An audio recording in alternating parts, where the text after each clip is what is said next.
In the 7 decades between Independence Day 1776 and 1845, around 1.6 million people of all nationalities emigrated to the United States of America.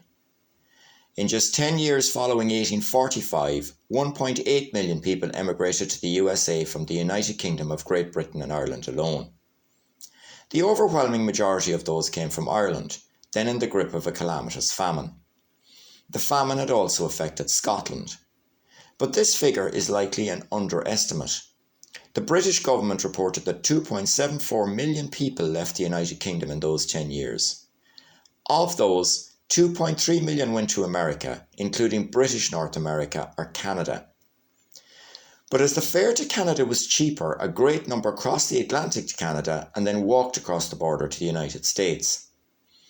In the first half of that decade, everyone would have crossed the Atlantic in sailing ships. Those ships would have been similar to the Cutty Sark, preserved today at Greenwich in London.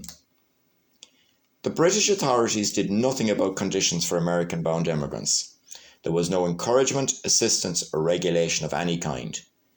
America was marginally more sympathetic. John Quincy Adams summed it up when he said America invited none to come, but would not keep out those who had the courage to cross the Atlantic.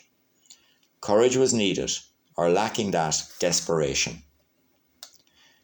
By contrast, for those going to Australia, the ships and conditions were tightly controlled by government regulation.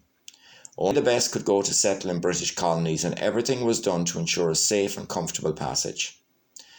The steerage fare to America in the 1840s was £3.10.